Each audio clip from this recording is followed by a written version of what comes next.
बिस्मिल्लाहिर्रहमानिर्रहीम। अस्सलाम वालेकुम प्यारे बच्चों, तस्वीर को गौर से देखिए और बताइए कि आपको क्या नज़र आ रहा है। आपको यकीनन नज़र आ रहा है ट्रैक्टर, आपको नज़र आ रही हैं सब्जियां, पौधा और कुछ अनाज। क्या समझ में आ रहा है?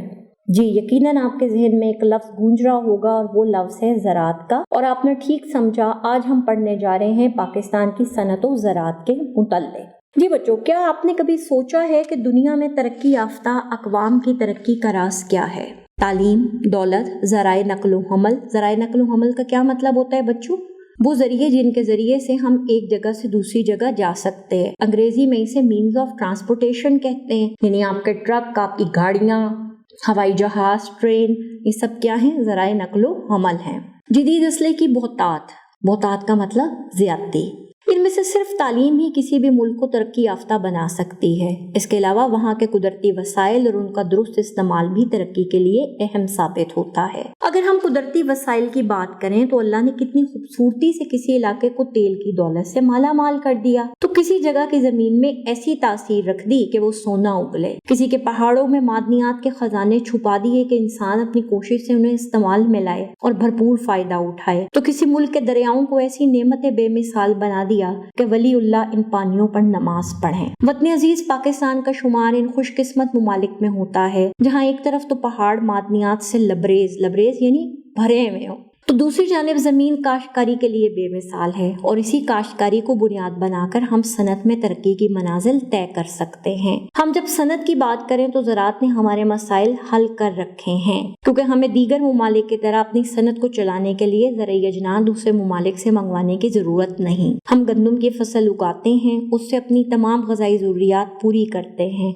गंदम दूसरे मुमालिक को बरामद भेज के कसीर ज़र्रे मुबादला यानी जो तिजारत से हासिल होने वाली रकम होती है उसे हम कहते हैं ज़र्रे मुबादला। कसीर का मतलब है बहुत ज़्यादा हासिल करते हैं। ये हमारी ग़िज़ाई फसल है, लेकिन इसको हम सनत में भी इस्तेमाल करते हैं और भरपूर फ़ायदा हासिल कर रहे हैं। घरेलू सतह पर रोटी के अलावा सनती पैमाने पर बिस्किट, डबल रोटी, मुफिन और कई मसनूआत में गंदम का इस्तेमाल हमारी मईशत को तक़वियत पहुँचा रहा है, मजबूत कर रहा है, ताकत पहुँचा रहा है, तवाना कर रहा है। इसी तरह गंदम से हासिल होने वाला भूसा डेयरी फार्मिंग में जानवरों की खुराक के तौर पर इस्तेमाल होता है। डेयरी फार्मिंग किसे कहते हैं? ऐसा फॉर्म जहाँ पे वो जानवर पाले जाएं जिनसे क्या हो? दूध, मक्खन, घी, पनीर हासिल हो।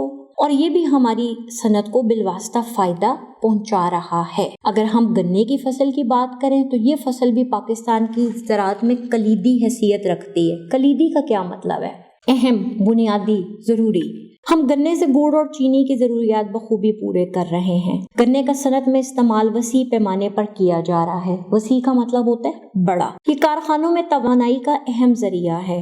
पहले जो काम कोयले गैस से किया जाता था, अब वही तवानाई गन्ने का खस फराहम करता है, जो सस्ता भी है और आसान भी। कुछ अर्सा कबल तक गन्ने के खस को सिर्फ चीनी और गुड़ बनाने के लिए ईंधन के तौर पर इस्तेमाल किया जाता था, लेकिन अब इसका इस्तेमाल हर तरह की सनत, मसलन कपड़े की सनत, सीमेंट फैक्ट्री में भी बतौर ईंधन हो रहा है, जिसकी वजह से हम सनत में ज्यादा फायदा हासिल कर रहे हैं। हम किसी भी ज़राई जिन्स की बात करें तो वो हमारी सनत से किसी न किसी तरह मुंसलिक दिखाई देती है, क्योंकि सनतों के लिए जिन चीज़ों की ज़रूरत दरपेश होती है उनमें से बेशतर हम अपने मुल्क की ग़िज़ाई अजनास से पूरी कर लेते हैं, किसी सनत में बुनियादी ज़रूरियात के तौर पर और किसी सनत में ईंधन या तवानाई के तौर पर।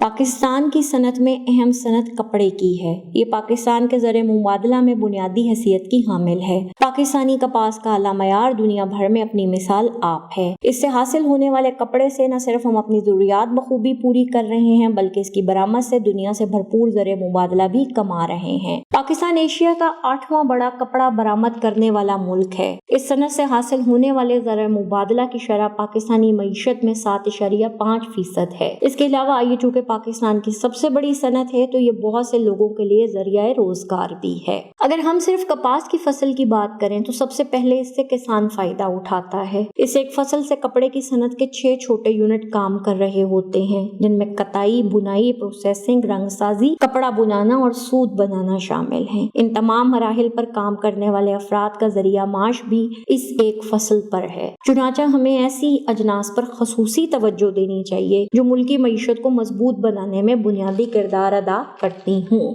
زراعت کا اطلاق صرف فصلوں تک محدود نہیں، انواع و اقسام کے پھل، سبزیاں، بیج، دالیں، ڈیری فارمنگ، مچھلی فارمنگ، مرغی خانے، یہ بھی کسی نہ کسی طرح زراعت کا حصہ ہیں۔ وسیع پیمانے پر ان اشیاء کا استعمال دیکھا جائے تو ان تمام کے ساتھ صنعت منسلک دکھائی دیتی ہے۔ پاکستان کے پھل دنیا بھر میں پسند کیے جاتے ہیں، لیکن ہم زیادہ دیر تک ان کی تازگی برقرار نہیں رکھ سکتے۔ عالمی منڈی تک رسائی کے خاطر خواہ ذرائع موجود نہیں۔ ان پھلوں کے مؤثر استعمال کے لیے اگر ہم ملک میں جوس، جام اور دیگر مصنوعات کے کارخانے لگا لیں تو کئی گنا زیادہ فائدہ حاصل کیا جا سکتا ہے اور پھلوں کو محفوظ کیا جا سکتا ہے۔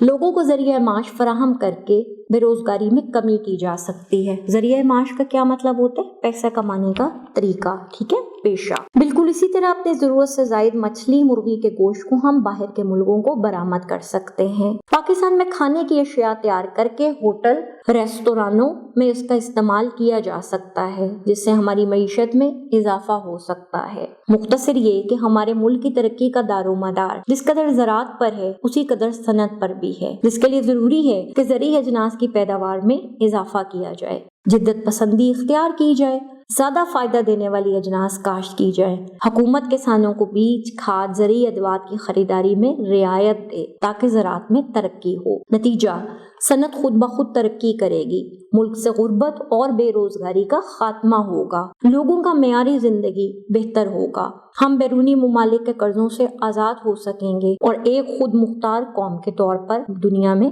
ابھر سکیں گے۔ جی بچوں، کیا سمجھ آیا؟ کسی بھی ملک کی ترقی کا دار و مدار کس پر منحصر ہے؟ اور اب آپ نے غور کرنا ہے کہ کیا صنعت و زراعت کا چولی دامن کا ساتھ ہے؟ اور میں آپ کو بتاؤں گی الفاظ کے معنی۔